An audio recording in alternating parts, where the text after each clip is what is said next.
नमस्कार, जनमत की पुकार में आपका स्वागत है। दिल्ली में प्रदूषण को लेकर भाजपा ने केजरीवाल सरकार पर गंभीर आरोप लगाए हैं। प्रेस कॉन्फ्रेंस में दिल्ली भाजपा के सांसदों बांसुरी स्वराज, सांसद रामवीर सिंह विधूरी और अरविंदर सिंह लवली ने प्रदूषण को लेकर सवाल उठाए हैं। सभी ने कहा कि दिल्ली में फिर से प्रदूषण आएगा और आने वाली सर्दियों में दिल्ली गैस चैम्बर बन जाएगी। केजरीवाल सरकार हमेशा प्रचार प्रसार और भ्रष्टाचार करती है, लेकिन समय से पहले आने वाली आपदा के लिए तैयारी नहीं करती है, क्योंकि वह केवल प्रेस कॉन्फ्रेंस की पार्टी बन गई है। आगे क्या कुछ कहा, सुनिए। मगर हमारे शहर की जो सरकार है वो स्थितियों को सुधारना ही नहीं चाहती। वो केवल अपना सारा कार्यकाल विलाप को समर्पित करके रखना चाहती है। आज फिर एक बहुत महत्वपूर्ण विषय सामने आया है और उसने हमारी चिंता को और बढ़ाया है।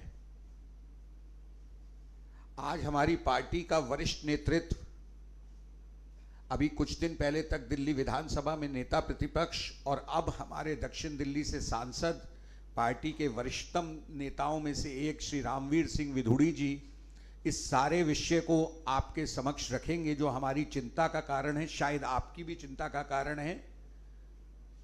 उसमें हमारी छोटी बहन बांसुरी स्वराज जी कुछ अतिरिक्त बातें जोड़ेंगी और अपने पूर्व अनुभवों के आधार पर दिल्ली सरकार के महत्वपूर्ण मंत्री रहे और पार्टी के आज वरिष्ठ नेता सरदार अरविंदर सिंह लवली जी भी बहुत सारी चीजें आपके संज्ञान में भी लाएंगे, हमारे संज्ञान में भी और दिल्ली वालों की जानकारी में भी डालेंगे।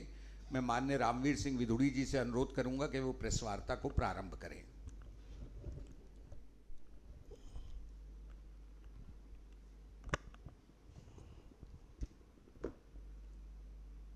नई दिल्ली से सांसद आदिन्य बहन बांसुरी स्वराज जी, दिल्ली सरकार के पूर्व मंत्री और भारतीय जनता पार्टी के वरिष्ठ नेता आदरणीय श्री अरविंदर सिंह लवली जी, दिल्ली मीडिया के प्रमुख आदरणीय प्रवीण शंकर कपूर जी, मीडिया के सभी सम्मानित साथियों, दिल्ली विधानसभा में भी हम निरंतर सरकार का ध्यान बढ़ते हुए प्रदूषण की तरफ दिलाते रहे। अनेकों बार सरकार की जानकारी में ये बात लाई गई कि दिल्ली दुनिया की सबसे ज़्यादा प्रदूषित राजधानी बन गई है और ये बात हमने कोई भारतीय जनता पार्टी की ओर से नहीं कही, बल्कि WHO ने कहा कि दिल्ली दुनिया की सबसे ज़्यादा प्रदूषित राजधानी है और सुप्रीम कोर्ट ने भी ये कहा कि दिल्ली में जो बढ़ता हुआ प्रदूषण है उसके दो कारण हैं। एक कारण है पब्लिक ट्रांसपोर्ट सिस्टम जो पूरी तरह से कोलैप्स हो गया है और दूसरा कारण है कि PM2.5 धूल से जनरेट होता है। अरविंद केजरीवाल की सरकार पिछले लगभग 10 सालों में DTC के लिए कोई बस खरीद नहीं पाई। हमारा पब्लिक ट्रांसपोर्ट सिस्टम पूरी तरह कोलैप्स कर गया। दिल्ली की सड़कों से डस्ट हटाई नहीं जाती। अरविंद केजरीवाल की सरकार और अरविंद केजरीवाल निरंतर एक ही बात कहते थे कि दिल्ली में प्रदूषण का कारण है कि पंजाब में जो पराली जलाई जाती है उसकी वजह से दिल्ली प्रदूषित होती है। अब पंजाब में तो आम आदमी पार्टी की सरकार है। अब अरविंद केजरीवाल ने और उनके मंत्रियों ने पंजाब को दोषी ठहराना बंद कर दिया है। कनॉट प्लेस में जो स्मॉग टावर है वो बंद पड़ा हुआ है। लगभग 22 करोड़ रुपया उसके ऊपर खर्चा हुआ, उसकी मेंटेनेंस भी नहीं हो पा रही है। आप सभी को मालूम है कि दिल्ली में भी जो किसान पराली को खेत में जलाते थे, तो इन लोगों ने बहुत जोरदार तरीके से प्रचार किया कि सरकार ने एक ऐसा घोल खरीदा है जिससे पराली जो है उसका पूरी तरह से खेत में ही खात्मा हो जाता है। केवल 64 करोड़ रुपया घोल खरीदने पर खर्च हुआ और लगभग 24 करोड़ रुपया जो दिल्ली सरकार ने विधानसभा में जो अपना हमारे प्रश्न का जवाब दिया उसमें स्वीकार किया कि 24 करोड़ रुपया हमने प्रचार पर लुटा दिया। अभी एक रिपोर्ट आई है हाल ही में कि प्रदूषण की वजह से दिल्ली में लगभग 12,000 लोग हर साल मर रहे हैं या उनकी मृत्यु हो रही है, और पूरे देश भर में यह परसेंटेज सबसे ज़्यादा है।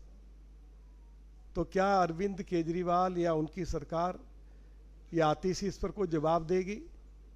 क्या दिल्ली सरकार के खिलाफ आपराधिक मामला दर्ज होना चाहिए या नहीं होना चाहिए? अगर 12,000 लोगों की मृत्यु इनकी लापरवाही की वजह से हुई है तो इसकी जिम्मेवारी तो अरविंद केजरीवाल की सरकार को लेनी पड़ेगी।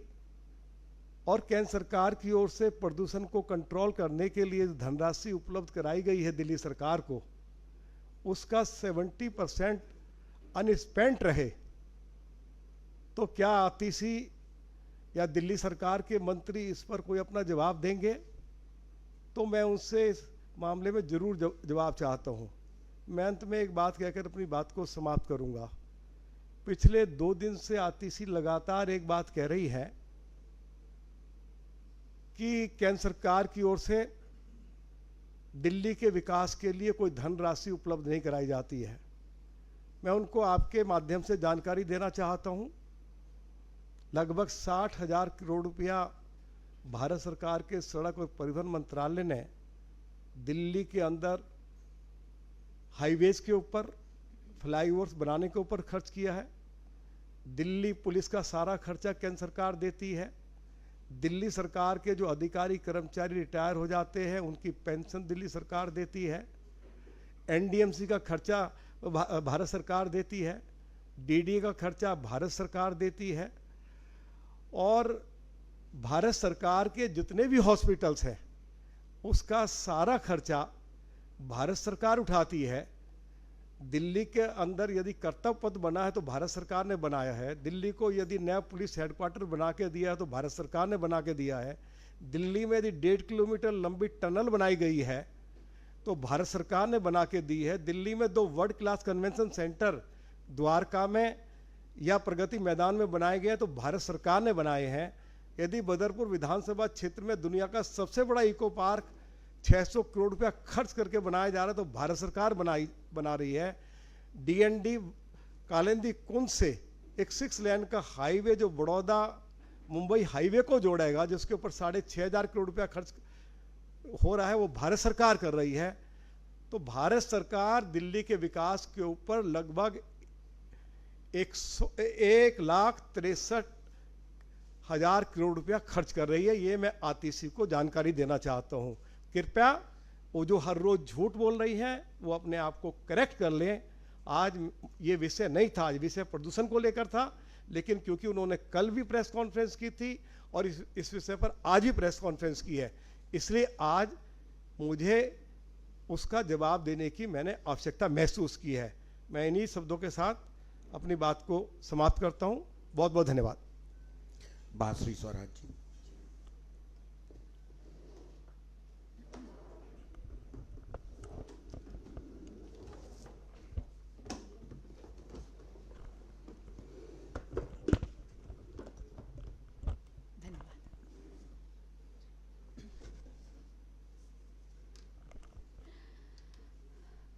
आदरणीय रामवीर बिठूरी जी, आदरणीय अरविंदर सिंह लवली जी और बड़े भाई प्रवीण शंकर कपूर जी, यहाँ उपस्थित मीडिया के बंधुगण, माननीय मंत्री आतिशी जी हमेशा ये आरोप लगाती हैं और आजकल इन आरोपों में बढ़ोतरी हो गई है। वो हमेशा ये कहती रहती हैं कि केंद्र सरकार किसी भी प्रकार का फंड नहीं दे रही। अब ये जनता को झूठ बोलने की जो आम आदमी पार्टी की आदत है, ये पुरानी हो गई है। आप जानते हैं कि प्रदूषण से लड़ने के लिए अभी तक केंद्र सरकार ने नेशनल क्लीन एयर प्रोग्राम के तहत दिल्ली सरकार को 742.69 करोड़ रुपया दिया है। लेकिन आप हैरान होंगे ये जानकर कि माननीय मुख्यमंत्री अरविंद केजरीवाल जी की सरकार ने इस फंड में से 70% तक पैसा यूटिलाइज नहीं करा है। यानी 70% पैसा ऐसे ही धरा का धरा रखा है। केवल 29.5% पैसा इन्होंने इस्तेमाल करा है। यह साफ जाहिर हो रहा है कि माननीय मुख्यमंत्री अरविंद केजरीवाल जी और उनकी सरकार की लापरवाही और अकर्मण्यता के कारण दिल्ली विश्व में सबसे ज्यादा प्रदूषित राजधानी है। PM10 पहुंच गया है और आप जानते हैं कि PM10 3 गुना ज्यादा है जो परमिसिबल लिमिट है। अब वो समय आने ही वाला है जब आप जानते हैं कि दिल्ली एक गैस चेंबर बन जाएगा। लेकिन माननीय मंत्री आतिशी जी पुनः केवल प्रेस कॉन्फ्रेंसेस में बिजी हैं और एक्शन प्लान किसी तरह का नहीं ले रही। अभी आप जानते हैं दिल्ली में जल संकट आया था, तब भी माननीय मंत्री आतिशी जी ने दोषारोपण जरूर करा था, प्रेस कॉन्फ्रेंस जरूर करी थी, लेकिन ग्राउंड पे जाके कोई काम नहीं करा था, किसी प्रकार का मास्टर एक्शन प्लान नहीं लगाया था। इसीलिए भीषण गर्मी में दिल्ली बूंद बूंद के लिए तरस रही थी।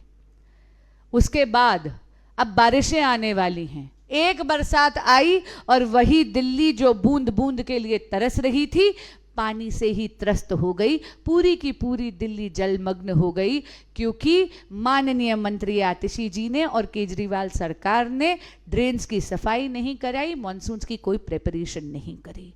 अब वही हाल होने जा रहा है सर्दियों में। प्रदूषण की समस्या आएगी और केजरीवाल सरकार ने कोई मास्टर एक्शन प्लान नहीं करा है, किसी भी प्रकार की तैयारी नहीं करी है। आप हैरान होंगे कि 29.5% जो इन्होंने 742.69 करोड़ के कॉर्पस में से खर्चा है, जिसमें से 70%, जैसे मैंने कहा 70% यूटिलाइजेशन नहीं है, इस्तेमाल नहीं हुआ है। आप जानते हैं उसमें से 64% इन्होंने केवल डस्ट को मिटिगेट करने के लिए एक लिप सर्विस कर दी है, लेकिन ना तो वेहिकुलर पॉल्यूशन को नियंत्रित करने के लिए कुछ करा है, ना इंडस्ट्रियल पॉल्यूशन नियंत्रित करने के लिए कुछ करा है, ना बायोमास पॉल्यूशन नियंत्रित करने के लिए कुछ करा है। जबकि ये माननीय मुख्यमंत्री अरविंद केजरीवाल जी के ही शब्द हैं कि दिल्ली में प्रदूषण का बहुत बड़ा कारण है पराली।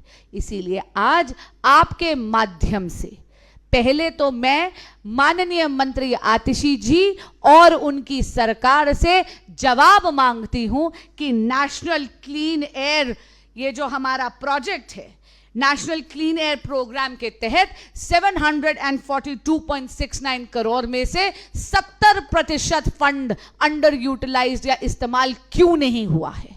दूसरा, मैं पूछना चाहती हूं माननीय आतिशी जी से कि कब वो प्रेस वार्ताओं से ब्रेक लेकर वाकई जाकर ग्राउंड पर काम करेंगी, या ये नियति बन गई है कि दिल्ली पुनः सर्दियों के महीनों में घुटकर मनेगी। और फाइनली मैं आपके माध्यम से एक निवेदन जरूर करूंगी कि दोषारोपण करने में तो आप 1 मिनट नहीं लगाती हैं, 10 साल से आप यहां पर सत्ता भोग रहे हैं, लेकिन जनता के लिए कुछ काम नहीं कर रहे। अगर आपके राज में इसी तरह दिल्ली गर्मी में प्यासी मरती है, बारिशों में जलमग्न होकर डूबती है और सर्दियों में गैस चेंबर में घुटती है, तो नैतिकता के तौर पर आपको यहां पर गद्दी संभालने का कोई अधिकार नहीं है। धन्यवाद। माननीय लवली जी।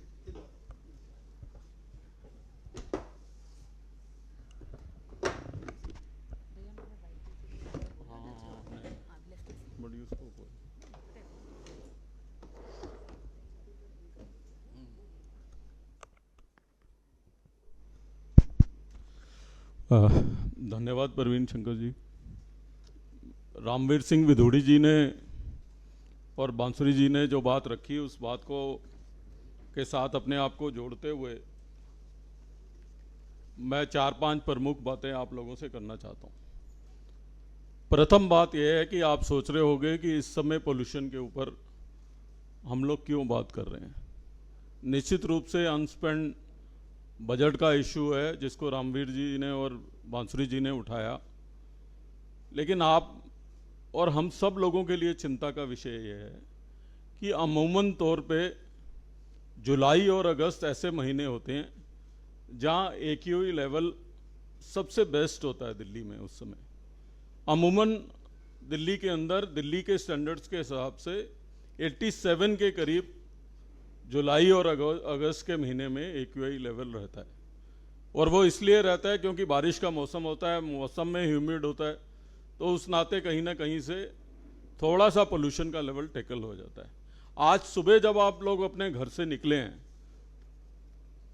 आज आपकी जानकारी के लिए बताना चाहता हूं कि आज AQI लेवल 164 है, यानी अमूमन जो रहता है उससे डबल AQI लेवल है। और अगर जुलाई के महीने में दिल्ली का ये हाल है तो दिसंबर के अंदर जो है क्या होने जा रहा है दिल्ली को, वो हमारे लिए जो है कंसर्न का लेवल है।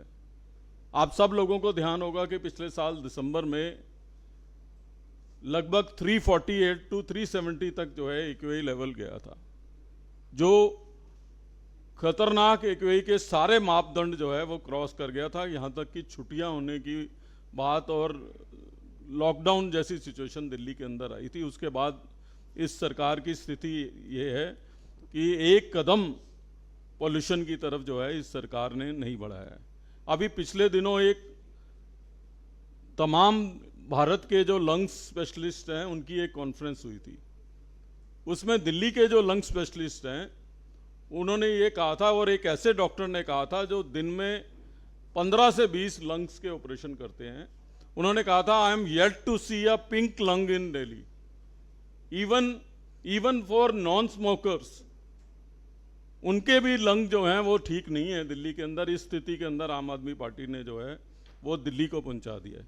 ये हम सब लोगों के लिए, आप लोगों के लिए, दिल्ली के तमाम निवासियों के लिए जो है कंसर्न की बात है।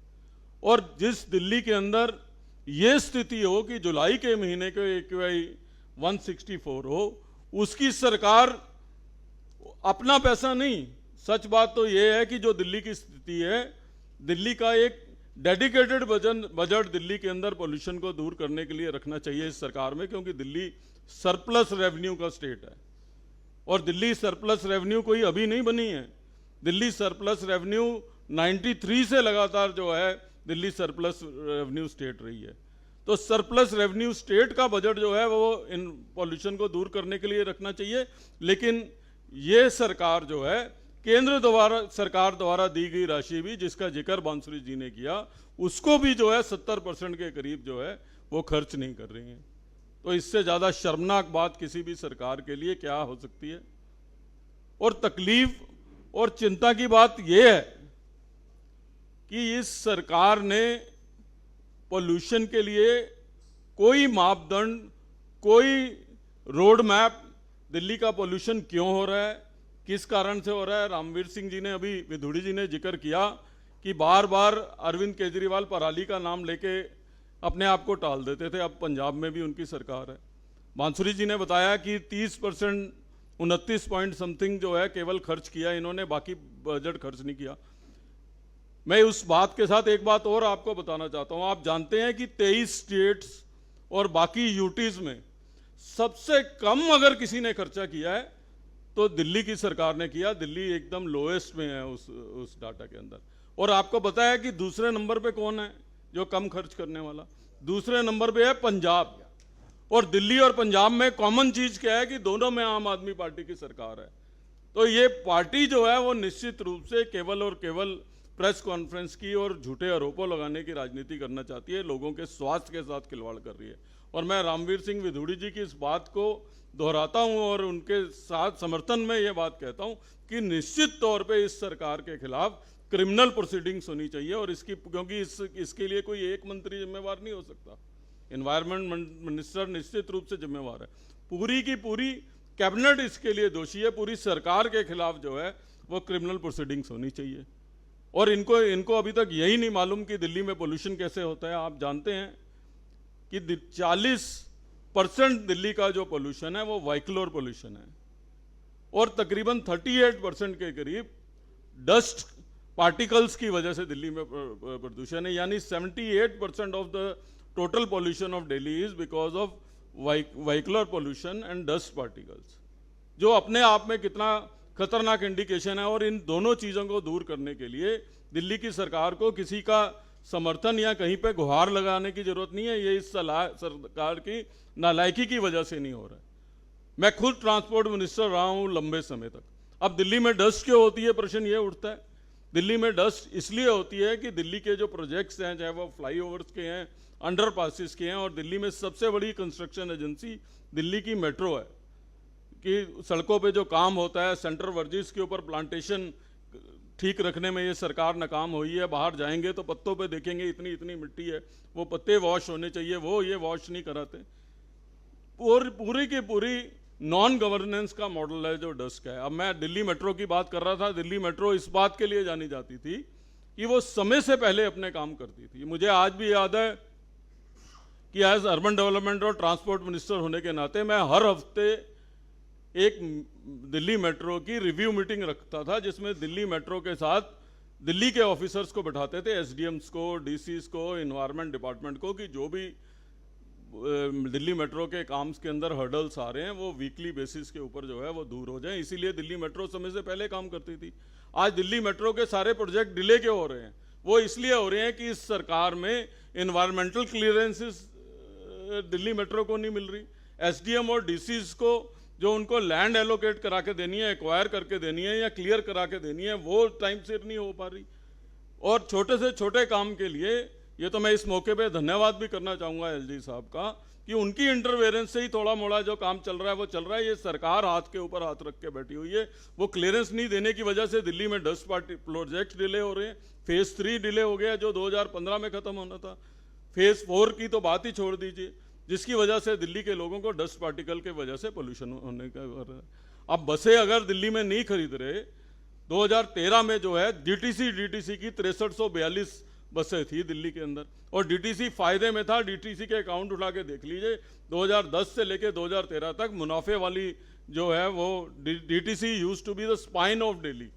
आज जो है वही डीटीसी की जो बसेस चल रही हैं वो अपनी लाइफ पूरी कर चुकी हैं। चाहे वो सीएनजी की फ्लीट है, वो अपनी लाइफ पूरी कर गई हैं। वो बसें भी कंट्रीब्यूट कर रही हैं दिल्ली के पोल्यूशन के लिए। तो ये सरकार अपनी जिम्मेवारी से कैसे जो है पोल्यूशन के लिए बच सकती है? आज स्थिति ये है कि जहां दिल्ली की रिक्वायरमेंट 15,000 से बढ़ के 20,000 बसेस की हो गई है, लेकिन डीटीसी की फ्लीट जो है वो घट के 3,000 के ऊपर आ गई। ये भी शुक्र है केंद्र की सरकार ने इलेक्ट्रिक बसेस दे दी तो थोड़ी बहुत राहत आ गई। और आज ये जो है फिर तमाशा कर रहे हैं कि हम फीडर बसेस लेके आए हैं, हम मोहल्ला बसेस लेके आए हैं। ऑलरेडी मेट्रो फीडर बसेस चलाती थी, तो तुम नया क्या लेके आए हो? और फीडर बसेस से होगा क्या? फीडर बसेस जब तक मेन फीड तक नहीं ले जाएंगे, मेन फीड की आपके पास बसेस नहीं है। आप उन फीडर बसेस के से लाके और मेट्रो पे जो है आप छोड़ दोगे, मेट्रो पे लोड बढ़ा दोगे, अपनी डीटीसी की बसेस बढ़ाओगे नहीं, और दिल्ली की स्थिति जो है आप खराब करोगे। और वो फीडर बसेस करेंगी क्या? जिनको फीड करना है, जब वही मोड ऑफ ट्रांसपोर्ट दिल्ली के अंदर अवेलेबल नहीं है तो वो फीडर बसेस करेंगी क्या? रामवीर सिंह विधूड़ी जी ने लंबे समय तक अनऑथराइज कॉलोनी की लड़ाई लड़ी है, और ये मेरी बात से इत्तेफाक रखेंगे कि आज दिल्ली के सारे सीवेज सिस्टम जाम पड़े हुए हैं, सीवेज ट्रीटमेंट प्लांट्स जाम पड़े हुए हैं। वो भी पोल्यूशन करते हैं, उसके लिए कौन जिम्मेवार है? और ये बजट जो अनस्पेंड है ये कम से कम वहाँ पे खर्च किया जा सकता था। आज दिल्ली के अंदर जितने इंडस्ट्रियल यूनिट्स और ड्रेन के लिए एसटीपीज लगाई गई थी यमुना के अंदर, वो सारी की सारी एसटीपीज बंद पड़ी हुई हैं। ये बजट कम से कम उसी पे खर्च कर देते तो कुछ जो है वाटर पोल्यूशन ही कम होता, कुछ जो है स्थिति यमुना की जो है उसके अंदर सुधरती, लेकिन इनको जो है उसके अंदर कोई ध्यान ही नहीं। और स्मॉग टावर्स तो अपने आप में मॉन्यूमेंट बन ही गए हैं जो इन्होंने केवल तमाशे के लिए लगाए थे, और मैं समझता हूँ कि मॉन्यूमेंट के अलावा उनका कोई काम रह नहीं गया। और मैं तो इस पूरे सब के अंदर एक बड़ा स्कैम देख रहा हूँ, और निश्चित रूप से उस स्कैम की जो है इंक्वायरी करने की आवश्यकता है, क्योंकि ये सरकार कहीं ना कहीं जो एयर प्योरीफायर हैं उन कंपनीज को फायदा पहुंचाने का काम कर रही है, क्योंकि लोग घबराहट में, और गरीब आदमी तो बेचारा एयर प्योरीफायर खरीद भी नहीं सकता। आज जो है एयर प्योरीफायर का धंधा, जैसे दिल्ली में एक समय में जनरेटर खूब बिकते थे कि बिजली नहीं आती थी, आज दोबारा कट लगने लग गए हैं, स्थिति वहीं की वहीं पहुंचने वाली है। इन्वर्टर्स और जनरेटर खरीदने वाली अगली गर्मियों में आप देखेंगे क्या दिक्कतें आती हैं। लेकिन एयर प्योरीफायर जिस तरीके से दिल्ली में बिक रहे हैं, ये सरकार निश्चित तौर पे अगर एनवायरनमेंट का बजट नहीं खर्च कर रही तो कहीं ना कहीं इस सरकार की मंशा पे और इस सरकार की सोच पे जो है कहीं ना कहीं शक हमको होता है। और हम केवल इस मुद्दे पे राजनीति नहीं करना चाहते। मैं अंत में केवल ये बात कह के कहना चाहता हूँ कि हम इस मामले में पॉजिटिव रवैये से काम करना चाहते हैं। हमारे अध्यक्ष जी से हम बात करेंगे, हम लोग खुद तो एक रोड मैप बना के देंगे ही देंगे, क्योंकि हम पोल्यूशन पे खाली राजनीति नहीं करते हैं। लेकिन इस सरकार को दिल्ली के लोगों से माफ़ी मांगते हुए एक रोड मैप तैयार करते हुए, इस पोल्यूशन से बड़ा इशू कोई नहीं है। आज आपकी हमारी सबकी ज़िंदगी खतरे में है, आपके बुजुर्गों की, आपके बच्चों की, मेरे बुजुर्गों की, मेरे बच्चों की, हमारे आने वाली पीढ़ी की जो है ज़िंदगी खतरे में इस सरकार ने डाल दी है। तो हम सबको गंभीर होने की ज़रूरत है। हम इस सरकार से मांग करते हैं, मैं अपनी तरफ से, भारतीय जनता पार्टी जी की तरफ से, रामवीर सिंह विधूड़ी जी, बांसुरी जी, प्रवीण शंकर जी, सबकी तरफ से ये मांग करता हूँ कि इस सरकार को दिल्ली के पोल्यूशन पे वाइट पेपर लेके आना चाहिए और एक प्रॉपर रोड मैप जो है इस सरकार को बनाना चाहिए और दिल्ली के लोगों पे रहम करें, दिल्ली के लोगों की जिंदगियों पे रहम करें, ये निवेदन करना चाहता हूँ। धन्यवाद। एक प्रश्न है मेरा, कल रिपोर्ट जो है वो CSC ने जारी की है और बांसुरी जी ने अभी कुछ आंकड़ों का जिक्र किया, लेकिन उसमें जो आंकड़े CSC ने जारी किए उसके मुताबिक 42.69 करोड़ में से 12.6 करोड़ रुपीस जो है वो खर्च जो है वो दिल्ली सरकार ने किया। 70% का आंकड़ा जो आपने बताया वही है, लेकिन जो आपने फिगर बताई वो काफी ज्यादा फिगर है। वो किस तरह से है, कब से लेकर कब तक के आंकड़े हैं, थोड़ा सा उसके बारे में बता दीजिए। और एक साथ में मेरा प्रश्न ये भी है कि झारखंड और गुजरात ने 100% जो है वो खर्च किया है, हालांकि औसत राष्ट्रीय औसत जो है वो 50% की है। उसमें भारतीय जनता पार्टी के शासित दिल्ली प्रदेश के शहर भी हैं, तो इसका थोड़ा सा तुलनात्मक रूप से भी थोड़ा सा बताएंगे तो इसके लिए क्या इसका पूरा का पूरा इसके बारे में। ये जो फंड दिया गया है ये 2019 से लेकर 2024 तक।